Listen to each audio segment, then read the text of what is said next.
हाँ, सभी को मेरा नमस्कार। देखिए, हम पिछली कक्षा में बात कर रहे थे निष्पत्ति परीक्षण की।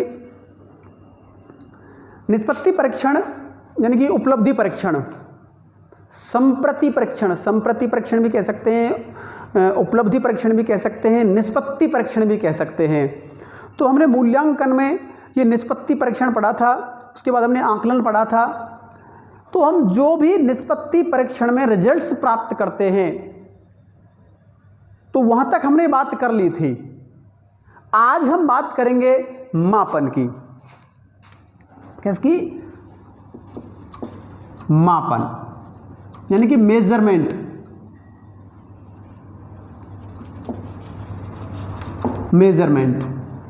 यानी कि मेजरमेंट एक मापन किसे कहते हैं? पहली बात आती है मापन किसे कहते हैं। देखिए, हम सामान्य तौर पर देखते हैं कि कोई भी निष्पत्ति परीक्षण किया हमने, मान लो उपलब्धि परीक्षण किया, कोई भी परीक्षा के माध्यम से किया या हमने इंटरव्यू के माध्यम से किया या हमने कोई केस स्टडी के माध्यम से किया, कोई भी हमने एक निष्पत्ति परीक्षण किया किसी भी बच्चे का। अब उसमें जो अंक देने का काम है, उसको संख्यात्मक रूप में प्रदर्शित करने का काम है या मात्रात्मक रूप में दिखाने का काम है, वो मापन का है। मान लो कोई भी विद्यार्थी है क्लास में, उस विद्यार्थी का हमने निष्पत्ति परीक्षण किया ऑब्जेक्टिव टाइप के माध्यम से, मल्टीपल चॉइस के माध्यम से एक परीक्षा पेपर बना के और उसका हमने किया। तो उसमें जो हमने अंक देने का काम किया, अंकन, वो क्या है? वो मापन है।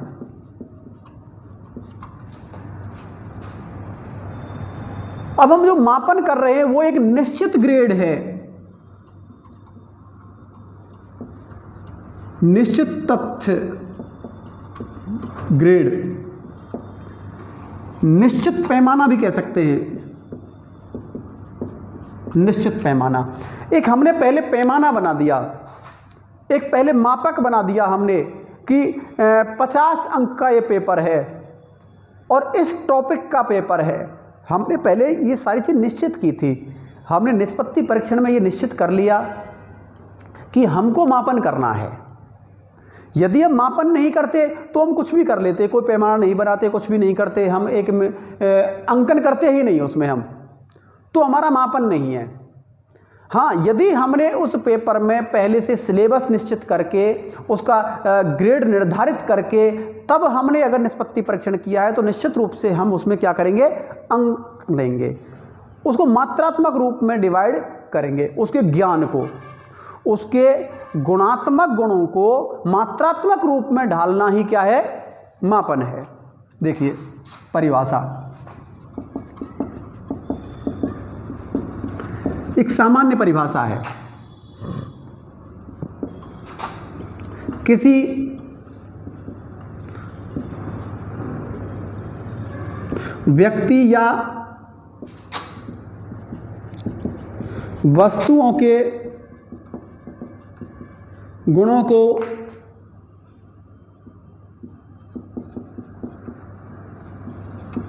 मात्रात्मक या संख्यात्मक रूप में प्रदर्शित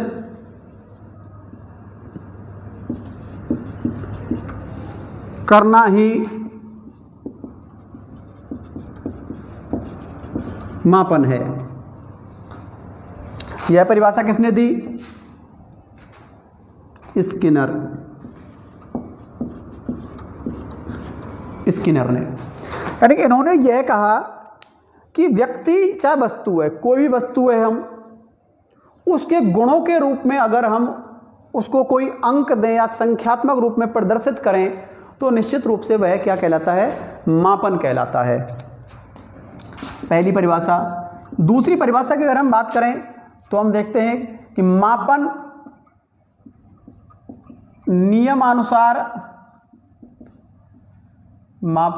नियमानुसार वस्तुओं और घटनाओं घटनाओं की संख्या प्रदान करना है। ये किसने कही? ये है N.F. कार्लिंगर, ये इसकी परिभाषा है N.F. कार्लिंगर की। ये कह रहा है कि मापन नियमानुसार वस्तुओं को, नियम मतलब कोई भी पहले एक शेड्यूल बनाकर, एक तरीका बनाकर, एक नियम बनाकर वस्तुओं और घटनाओं को संख्या प्रदान करना क्या कहलाता है? मापन कहलाता है। प्रदान करना मापन कहलाता है।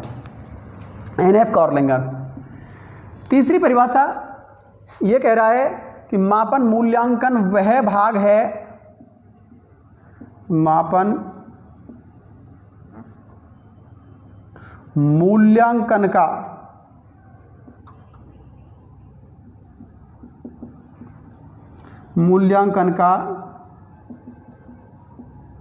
वह भाग है जो प्रतिशत, मात्रा, अंक,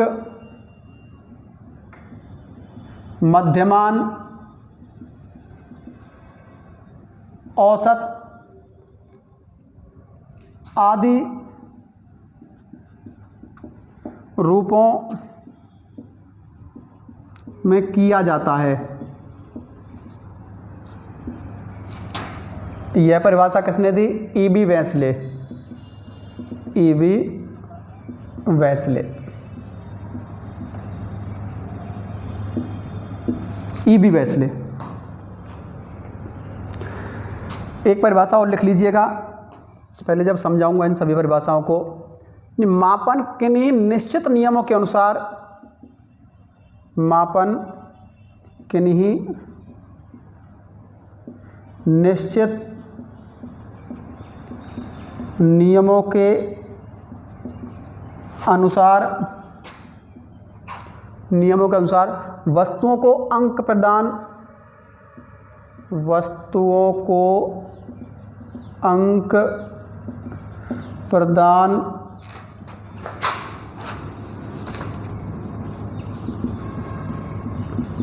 वस्तुओं को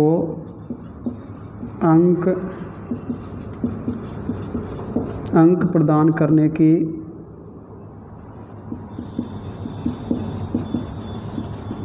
प्रक्रिया है। यह किसने कहा? इसका है एक लेखक है W.H. एंगॉफ। W.H. एंगॉफ। ये एक अपने आप में परिभाषा बनती है। एक परिभाषा और लिख लो चाहो तो।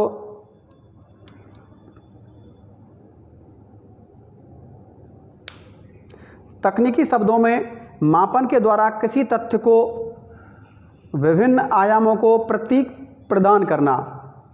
तकनीकी शब्दों में देखिए, तकनीकी शब्दों में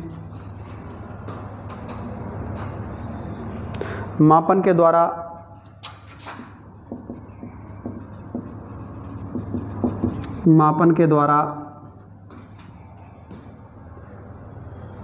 द्वारा किसी तथ्य को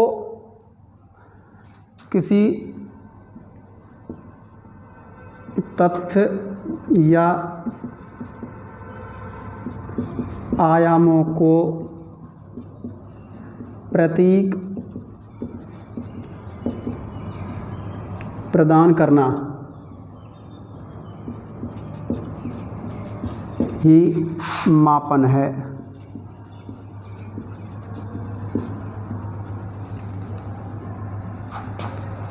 ये एक परिभाषा है, ये कैंपबेल ने दी है। कैंपबेल। कैनफील्ड। तो ये अपने आप में एक परिभाषाएं बनती हैं इस मापन की, इनको समझ लीजिएगा। देखिए, किसी व्यक्ति या वस्तुओं के गुणों को मात्रात्मक संख्या के रूप में प्रदर्शित करना मापन कहलाता है। मापन नियमानुसार वस्तुओं और घटनाओं को संख्या प्रदान करना होता है। कोई भी वस्तु है, कोई भी घटना है, उनको एक संख्या प्रदान करना कि ये कितने, पहले उनके एक तथ्य निर्धारित किए जाते हैं, पहले उनके एक नियम निर्धारित किए जाते हैं, उनके आधार पर उनको फिर अंक दिया जाता है। ये मैं पहले समझा चुका, आप लोग दोबारा भी समझ लीजिएगा। मापन नियमानुसार वस्तु और घटनाओं को नियमानुसार, मतलब पहले नियम बनाकर उनको अंक और घटनाओं को किसी को संख्या प्रदान करना क्या है, मापन कहलाता है। मापन मूल्यांकन का वह भाग है जो प्रतिशत, भाग, अंक, मध्यमान, औसत आदि के रूपों में किया जाता है। यानी कि मापन वह भी हो सकता है जो प्रतिशत के रूप में दिया जा रहा है, या मात्रा के रूप में दिया जा रहा है, या अंक के रूप में। जैसे मान लो कोई भी व्यक्ति है जिसका वजन नापा हमने, पहले वजन को हमने एक आधार पर देखिए मशीन में हमने सेट किया, पहले एक नियम बनाया कि इतने वजन का व्यक्ति इतने वजन के व्यक्ति से कुश्ती लड़ेगा। जो कुश्ती कराते हैं ना, कुश्ती दंगल होते हैं, तो उसमें नियम बना दिया। अब हम सबका वजन नाप रहे तो उसको एक अंक प्रदान कर दिया कि 50 किलो का पहलवान, ये 40 किलो का पहलवान, या 60 किलो का पहलवान। अब जितना वजन है तो उसके वजन के आधार पर हम लोगों ने उनको एक अंक प्रदान किया, 50 किलो। कोई प्रतिशत प्रदान कर रहे हैं, भाई इतने परसेंटेज बनी, तो हमने पहले पूरे पेपर का प्रतिशत बनाया कि अगर इन क्वेश्चनों का जवाब दे देगा तो 100% बनेगी, और इनमें से इतने का जवाब देगा तो इतने प्रतिशत बनेगी। तो हमने पहले नियम निर्धारित कर दिया हमने। अब बच्चे की कितनी प्रतिशत बन रही है, तो उसको मान लो किसी की 70% बन रही है, किसी की 75, किसी की 80% बन रही है, किसी की 50% बन रही है। तो हमने उसको उसी आधार पर हम लोगों ने प्रतिशत में उसको कन्वर्ट किया। तो ये जो मापन है ये प्रतिशत के रूप में भी जा सकता है, मात्रा के रूप में भी, अंक के रूप में भी, मध्यमान के रूप में भी, औसत के रूप में भी।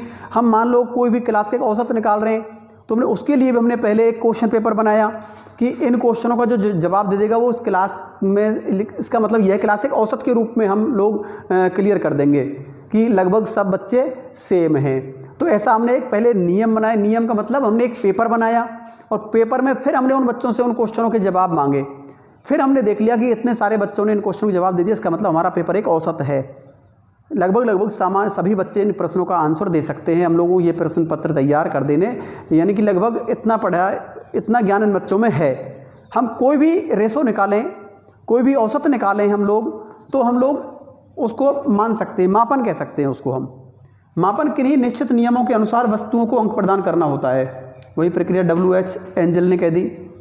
तकनीकी शब्दों में मापन द्वारा किसी तथ्य या आयामों को प्रतीक प्रदान करना। प्रतीक मतलब कोई भी अंक प्रदान करना या प्रतीक प्रदान करना, बात एक ही है वही। तो ये एक मापन होता है। आप लोग समझ गए होंगे मापन को इन परिभाषाओं के माध्यम से। फिर भी इन परिभाषाओं का स्क्रीनशॉट ले लीजिएगा। राइटिंग थोड़ी सी सही नहीं है, लेकिन फिर भी आप लोग थोड़ा सा समझने का प्रयास कीजिएगा। बार बार इनको देखिए, क्योंकि जब भी मैंने कोई परिभाषा लिखी है, कोई शब्द लिखा है, उसको ऑरली ज़रूर बोला है, तो आप लोग उस आवाज़ को सुनकर भी उस शब्द का अर्थ निकाल सकते हैं, शब्द को समझ सकते हैं। उस कहने का मतलब ये है मेरा कि जैसे मध्यमान है, तो मध्यमान मैंने बोला, ये जल्दी में थोड़ा सा भूल जाते हैं, क्योंकि अगर मैं धीरे भी पढ़ाऊँ, थोड़ा सा स्पीड कम रखूँ, तब भी थोड़ा सा क्या है कि प्रॉब्लम आती है बच्चों की। कई बार मैसेज आते हैं, कमेंट्स आते हैं कि सर थोड़ा स्पीड में लो, स्पीड से पढ़ाओ। तब स्पीड से पढ़ाएंगे तो फिर, क्योंकि बहुत सारे बच्चे ज़्यादातर इन चीज़ों को पढ़ते रहते हैं, तो एक अपने आप में क्लास में बोरिंग महसूस नहीं करें, इस वजह से मैं थोड़ा सा जल्दी चलता हूँ। क्योंकि कम से कम ऑरल तो समझ में, एक वॉइस तो कम से कम आपके समझ में आएगी। नोट्स आप लोग स्क्रीनशॉट लेके भी बना सकते हैं, या उसको थोड़ा सा आप लोग अपनी जो YouTube का जो स्पीड है उसको भी कम कर सकते हैं। धीरे धीरे आपका वीडियो चलेगा। जो तेज़ सुनना चाहते हैं वो तेज़ भी कर सकते हैं। तो सारे ऑप्शन उसमें YouTube पे आते हैं। तो हाँ, मैं बात कर रहा था मापन की। अब मैं बात करता हूँ आगे मापन के स्तर। मापन के स्तर कौन कौन से, हम कैसे कैसे मापन कर सकते हैं। हम मापन किस प्रकार करते हैं। तो मापन के स्तरों की अगर हम बात करें तो मापन के 4 स्तर बताए हैं। कितने स्तर बताए? 4 स्तर। तो वो देख लीजिएगा आप लोग। मापन के स्तर,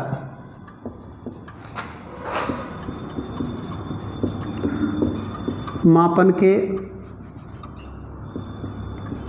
शिक्षा विदों ने मापन के 4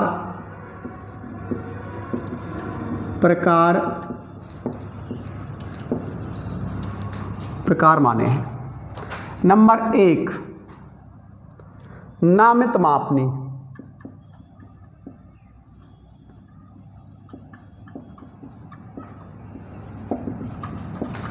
नामित मापनी। अब नामित मापनी क्या होती है?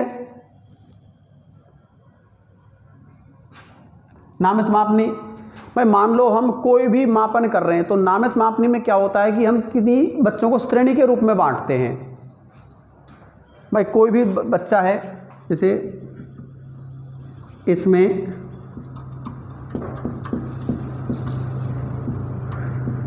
किसी भी विद्यार्थियों या वस्तुओं को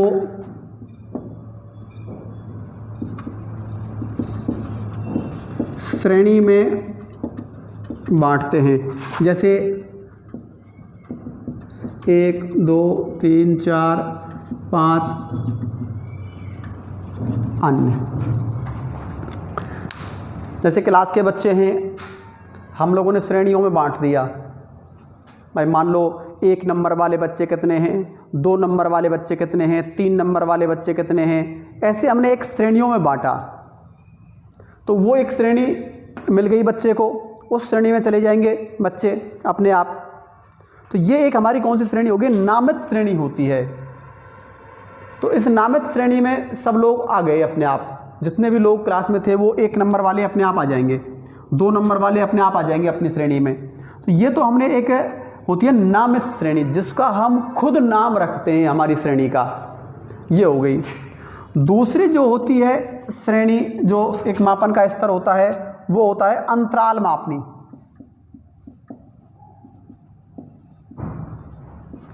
अंतराल मापनी। अब अंतराल मापनी में क्या होता है? इसमें जो श्रेणी होती है वह मापनी का अंतराल बराबर होता है। इसमें शून्य का स्थान नहीं होता, इसमें अंतराल बराबर होता है।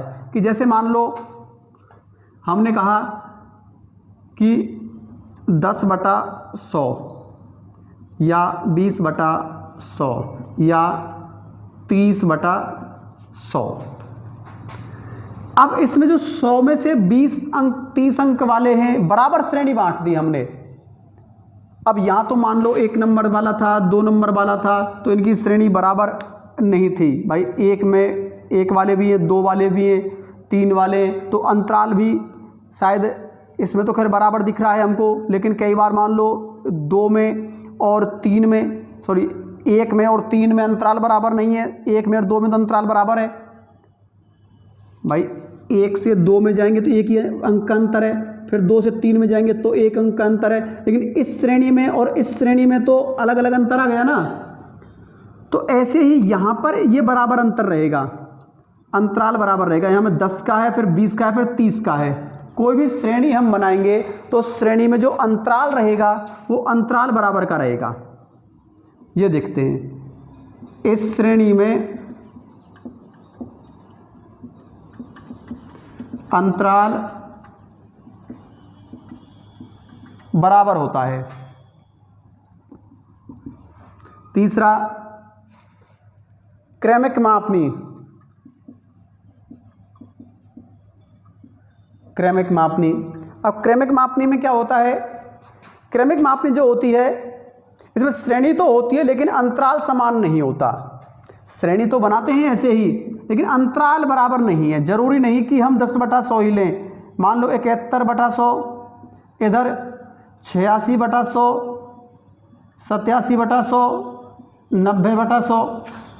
हम कोई भी श्रेणी तो 100 चलो अंतराल बन रहा है हमारा, बराबर मेंटेन कर रहे हैं हम, लेकिन ये श्रेणी फिक्स नहीं है, ये अंतराल बराबर नहीं है।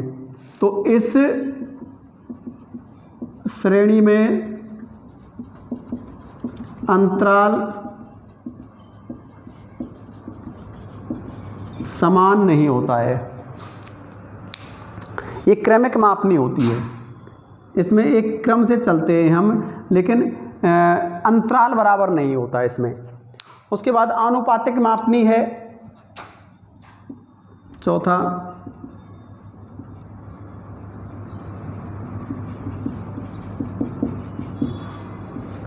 आनुपातिक मापनी। अब अनुपातिक मापनी क्या होती है? यह मापनी अंतराल मापनी के सभी गुणों के अतिरिक्त शून्य बिंदु का गुण भी विद्यमान होता है। इसमें क्या है कि अनुपात किया जाता है, एक तुलना की जाती है। भाई जैसे मान लो मैंने एक उदाहरण दिया, क्लास का ही कोई बच्चा है, मान लो जैसे लोकेश है,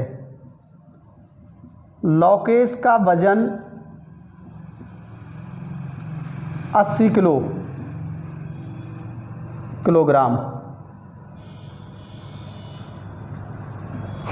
80 किलोग्राम।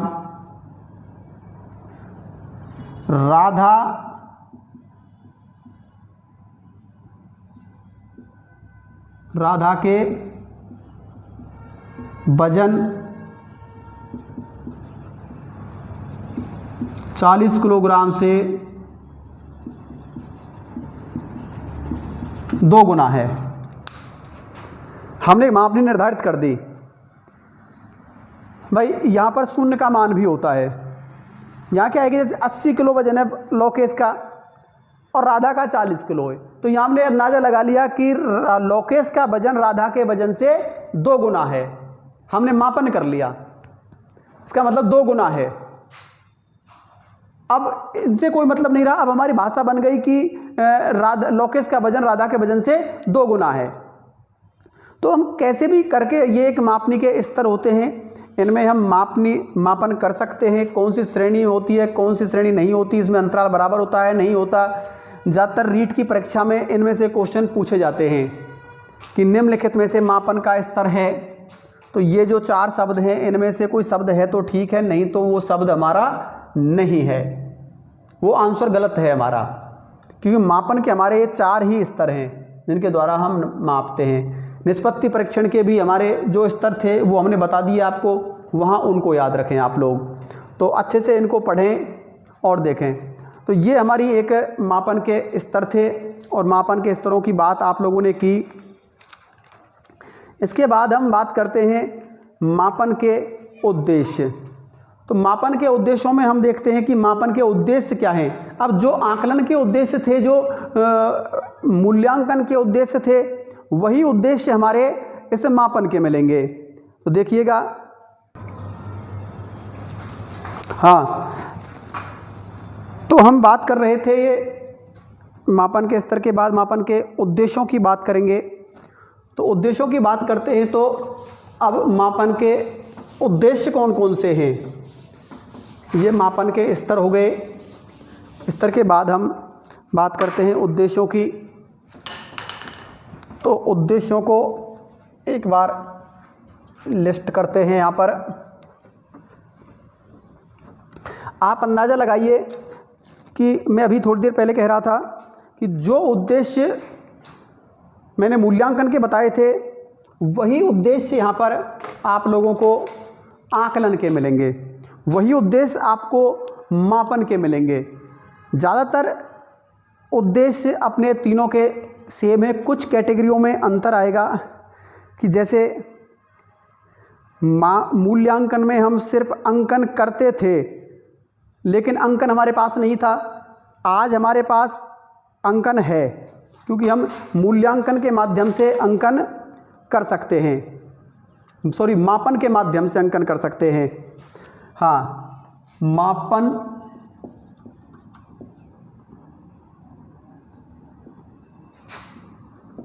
के उद्देश्य। आकलन में हमने नॉर्मली एक औसत लगाया था, आकलन किया था, लेकिन यहाँ पर हम लोग अंक दे रहे हैं, उसको उसकी कैटेगरी निर्धारित कर रहे हैं बच्चे की, तो निश्चित रूप से यहाँ पर ये मापन इम्पोर्टेंट है हमारा, और इसके उद्देश्य भी हमारे लिए बहुत ज़्यादा इम्पोर्टेंट हैं, क्योंकि यह एक भाषा के रूप में रीट टेट के एग्जामों में बहुत ज़्यादा पूछा जाता है। यहाँ से एक शब्द दे देंगे और फिर उसमें हम लोगों को पूछेंगे कि ये निम्नलिखित में से किसका उद्देश्य है, आकलन का, मापन का, या मूल्यांकन का।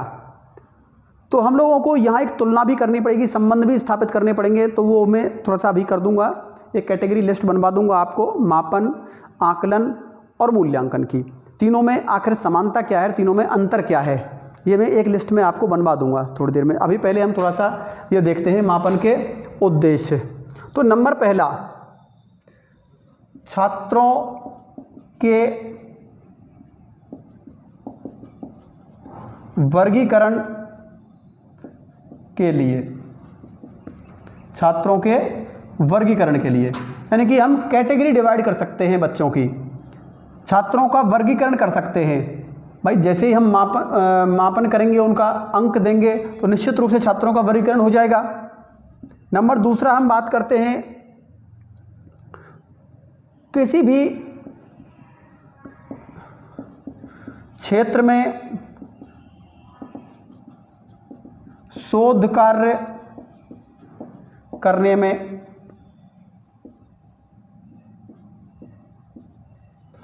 महत्वपूर्ण भूमिका, यानी मापन की शोध कार्य में महत्वपूर्ण भूमिका होती है। हम कोई भी शोध कार्य करते हैं तो उसमें हमको मापन करना पड़ता है। नंबर तीसरा, समस्या समाधान में, समस्या समाधान में हम किसी भी समस्या का अगर समाधान करना है तो पहले हमको मापन कर लेंगे उसका, और मापन करने के बाद वो समस्या का समाधान कर लेंगे। अगला हमारा बनता है मानसिक क्षमता के लिए,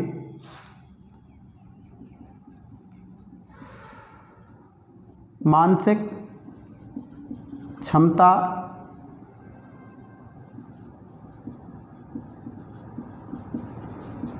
बनाने के लिए या बढ़ाने के लिए। देखिए कई बार हमें किसी समस्या का पता नहीं होता, किसी चीज़ का पता नहीं होता, लेकिन और जब तक हम एक असमंजस की स्थिति में होते हैं तो हमारी मानसिक क्षमता कमज़ोर होती है। जैसे ही हमको उस चीज़ का पता लगता है तो निश्चित रूप से हमारी मानसिक क्षमता मजबूत बनती है। तो मापन से हमें एक स्पष्ट पता लग जाता है कि कोई भी अंक देने से कि आखिर हमारे इतने अंक आए तो हम संतुष्ट हैं, चाहे नहीं है संतुष्ट, लेकिन फिर भी हमें पता लग गया तो एक मानसिक क्षमता मजबूत होती है हमारी।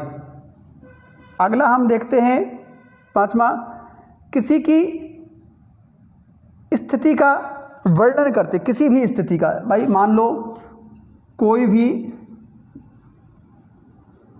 किसी भी स्थिति का वर्णन करता है, भाई जिस स्थिति में भी हम हैं, वही थोड़ी देर पहले वाली बात, भाई मान लो चाहे हमारे नंबर कम आए लेकिन हमें स्थिति साफ है ना, किसी भी स्थिति का वर्णन करने में महत्वपूर्ण भूमिका निभाता है मापन। छठवां, जीवन की कठिनाइयों का वर्णन करता है, जीवन की कठिनाइयों का वर्णन करता है। अगला,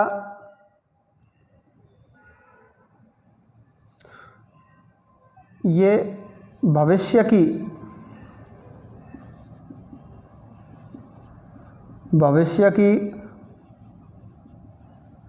कमियों को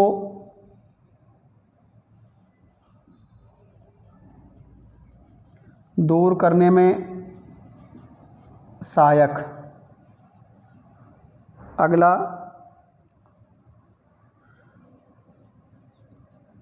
मापन से मूल्यांकन का घनिष्ठ संबंध बनता है। अगला, मापन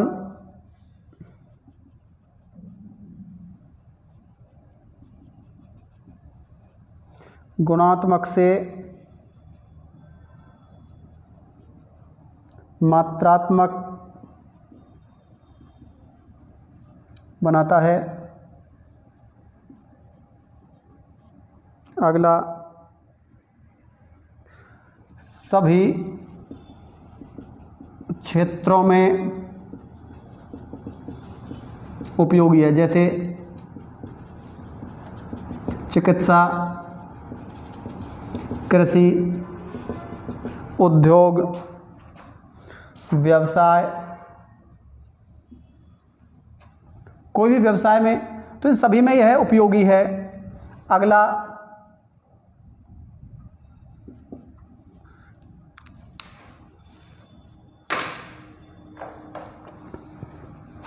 देखिए निर्देशन और परामर्श में, निर्देशन और परामर्श में कोई भी चीज़ के लिए हम निर्देशित कर सकते हैं। जैसे मान लो किसी बच्चे के कम अंक आए तो उसको हमने निर्देशन दिया कि आप लोग ऐसे पढ़ो, हम लोगों ने उसको परामर्श दिया। कोई भी हमसे परामर्श मांगता है तो हम एक मापन के माध्यम से उसको परामर्श देते हैं, निर्देशित करते हैं कि आप लोगों को ऐसा करो। कोई भी चीज़ में हम, आकलन में भी होता है ये निर्देशन और परामर्श। आकलन में हम किसी भी स्थिति का वर्णन कर सकते हैं। तो एक कोई चीज़, उसके ज़्यादातर समान हमारे उद्देश्य हमारे सामने आ रहे हैं। अगला जो उद्देश्य है इसका वो है कर्मचारियों के चयन में, कर्मचारियों के चयन में, जैसे मान लो कोई फैक्ट्री में कोई चयन करना है तो उसका एक मापन देखते हैं, अब तक उसके कितने अंक आए, तो 2-3-4 क्लासों को उसके अंक हम देख के उसका चयन कर लेते हैं। कहीं भी कोई भी व्यवसाय में हम जाएंगे तो वहाँ पर हमारा एक कहने का उद्देश्य ये है कि कर्मचारियों का चयन, कहीं भी हमको किसी भी संस्था में कोई कर्मचारियों का चयन करना होता है तो वहाँ भी हम मापन का ही सहयोग लेते हैं। अगला है हमारा व्यक्तित्व की मानसिक क्षमता निर्धारण में, व्यक्तित्व की मानसिक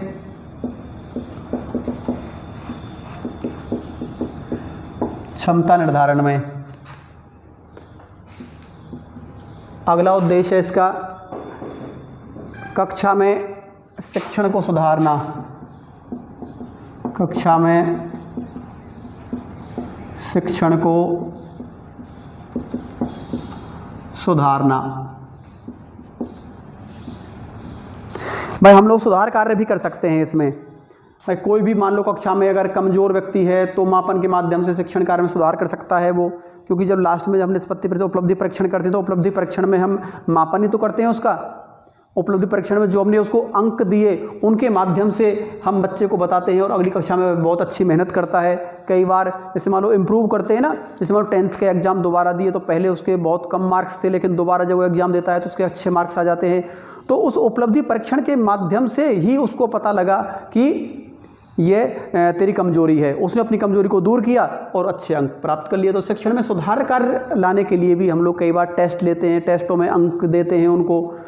तो जब मूल्यांकन हम करते हैं तो मूल्यांकन में जब हम अंक देते हैं तो उसे मापन कहते हैं। उस मापन के माध्यम से ही हम लोग कक्षा में शिक्षण में सुधार कार्य ला सकते हैं। व्यक्तित्व मानसिक क्षमता का निर्धारण भी करते हैं, इसकी इतनी मानसिक क्षमता है। कई बार मान लो हमने लगातार प्रथम टेस्ट लिया, द्वितीय टेस्ट लिया, तृतीय टेस्ट लिए, मौखिक लिए, तो हम लोगों ने देखा उसका अंक क्योंकि उसका सुधार नहीं हो रहा, या पिछली कक्षाओं के हमने उसका अंक देखे तो उनके माध्यम से हमने पता लगा लिया इसका मानसिक स्तर इतना है। तो व्यक्तित्व के मानसिक क्षमता का निर्धारण करने के लिए भी मापन बड़ा इम्पोर्टेंट है। हमारे जीवन में कोई भी काम करने के लिए हमें मापन की आवश्यकता पड़ती है और उस मापन के माध्यम से ही हम किसी व्यक्ति के व्यक्तित्व का निर्धारण कर सकते हैं। अब एक लास्ट टॉपिक और बच रहा है इसमें, मापन और मूल्यांकन में हमारी पहली यूनिट खत्म हो जाएगी। जो हमारी रीट और टेट के लिए जो 5वीं यूनिट चल रही है वो हमारी ख़त्म हो जाएगी।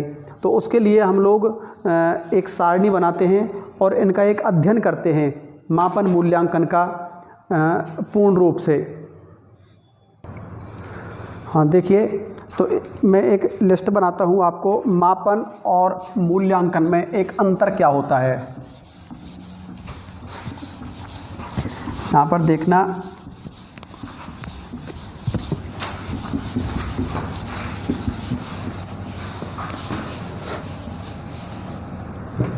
हाँ देखिए,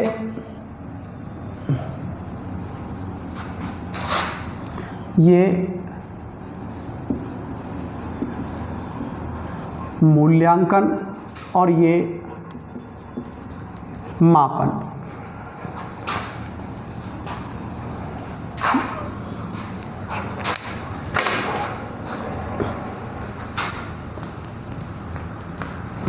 हाँ, तो देखिएगा इसमें अंतर स्पष्ट करते हैं दोनों में। नंबर 1, मूल्यांकन का क्षेत्र अत्यंत व्यापक है। मूल्यांकन का क्षेत्र अत्यंत व्यापक है, यानी कि बहुत बड़ा है, जबकि मापन का क्षेत्र बहुत कम है। मापन का क्षेत्र बहुत सीमित है, सीमित है। नंबर 2, यह उद्देश्यों पर आधारित होता है। यह उद्देश्यों पर आधारित होता है। यह पाठ्य वस्तु पर आधारित है। यह पाठ्य वस्तु पर आधारित है। तीसरा देखते हैं, यह एक नवीन धारणा है। यह एक प्राचीन धारणा है।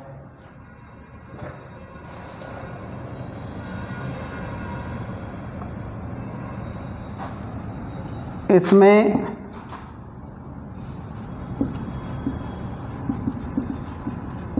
अंक प्रदान करने से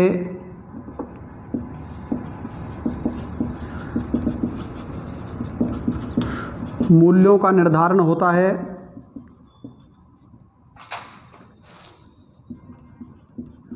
इसमें केवल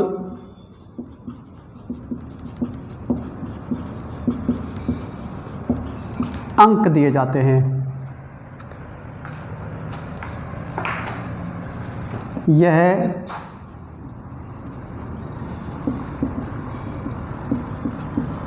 अनवरत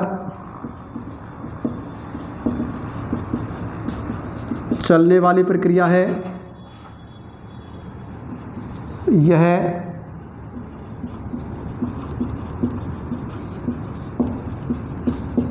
कुछ समय तक चलती है, कुछ समय तक चलती है।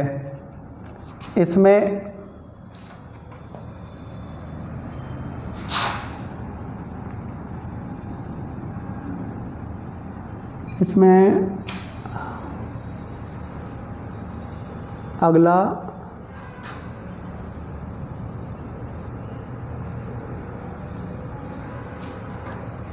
यह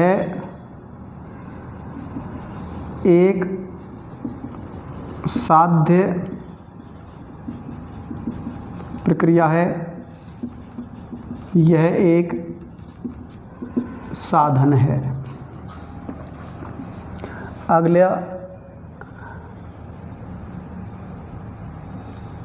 यह छात्र के संबंध में सार्थक भविष्यवाणी की जा सकती है। इसमें छात्र के भविष्य की सार्थक भविष्यवाणी की जा सकती है। इसमें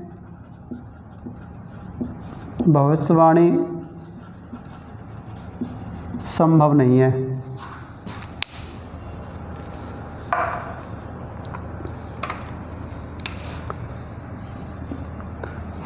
इसमें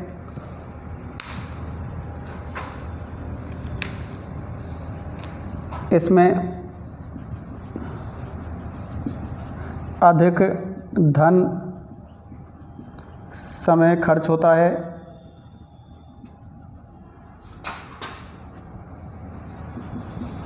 इसमें धन और समय खर्च नहीं होता है। अगला पॉइंट, यह प्राविधिक स्वरूप होता है।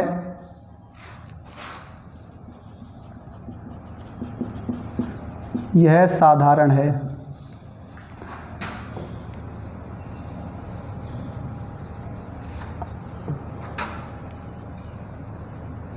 यह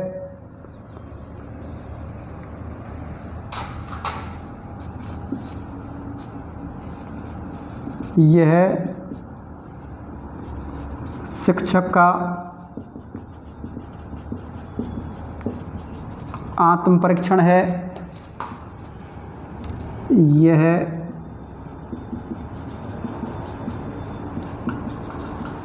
छात्र परीक्षण है। यह छात्र परीक्षण है। अब हम देखते हैं, एक और देख लीजिए। हाँ, ये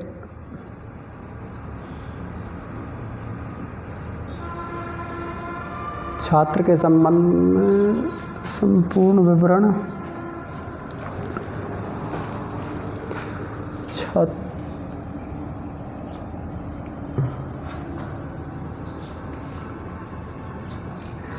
यह छात्र के संबंध में विवरण प्रस्तुत करता है और यह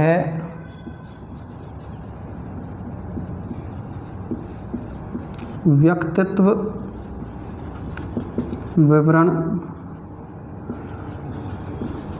प्रस्तुत करता है। ये इन दोनों में अंतर है, मापन और मूल्यांकन में। आप स्पष्ट है, देख लीजिएगा। मापन का क्षेत्र अत्यंत व्यापक है, मूल्यांकन का क्षेत्र व्यापक है, मापन का सीमित है। यह उद्देश्यों पर आधारित होता है, यह पाठ्यवस्तु पर आधारित होता है। यह एक नवीन धारणा है, यह प्राचीनतम धारणा है। अंक प्रदान करने से मूल्यों का निर्धारण होता है। इसमें केवल अंक दिए जाते हैं। यह अनवरत चलने वाली प्रक्रिया है, यह कुछ समय तक चलती है। यह एक साध्य प्रक्रिया है, यह एक साधन है, उस साध्य का एक साधन है। इसमें छात्रों की मानसिक, इसमें छात्रों के भविष्य का सार्थक भविष्यवाणी की जा सकती है। इसमें छात्रों की सार्थक भविष्यवाणी की जा सकती है। इसमें भविष्यवाणी संभव नहीं है। यहाँ इसमें अधिक धन और समय खर्च होता है। भाई, पूरा मूल्यांकन प्रणाली अपनानी पड़ती है, परीक्षा पद्धति अपनानी पड़ती है, पैसा भी खर्च होता है। लेकिन इसमें सिर्फ केवल खर्च कुछ नहीं होता, अंक ही दिए जाते हैं बस। यह प्राविधिक और स्वरूप होता है, कानूनी स्वरूप होता है, ये एक साधारण स्वरूप है। इसमें शिक्षक का आत्म परीक्षण होता है, इसमें छात्र का परीक्षण होता है। इसमें छात्र के संबंध में विवरण प्रस्तुत किया जाता है, इसमें व्यक्तित्व के संबंध में विवरण प्रस्तुत किया जाता है। ये एक इनका अंतर बनता है दोनों का। एक छोटा सा टॉपिक और है जो जिसमें हम तीनों का तुलनात्मक अध्ययन करेंगे, मूल्यांकन का, मापन का और आकलन का। उसके लिए हम एक अलग से कक्षा लगाएंगे, उसमें फिर इनका एक पूरा मापन और मूल्यांकन यूनिट का पूरा निचोड़ आपके सामने उपस्थित कर देंगे। और शायद आप लोगों को लास्ट में यह भी समझ में आ जाएगा कि तीनों में क्या अंतर है, क्या समानता है तीनों में, मापन, मूल्यांकन और आकलन में। जैसा कि हमने कक्षा शुरू की थी, उससे पहले पहली कक्षा में ही आपको बताया था कि तीनों के शब्द अलग हैं, तीनों का नाम अलग है, लेकिन कुछ चीज़ों में समानताएं हैं और कुछ चीज़ों में अलग अलग भी हैं। ज़्यादातर ये बिल्कुल अलग हैं। तो वो हमने आपको दिखा भी दिया, बता भी दिया, तो आप लोग खुद भी निर्णय कर पाएंगे कि ये शब्द क्या कहते हैं। फिर भी हम एक इनका तुलनात्मक अध्ययन आपके सामने उपस्थित कर देंगे अगली क्लास में। सभी को बहुत बहुत धन्यवाद। Stay home, stay safe.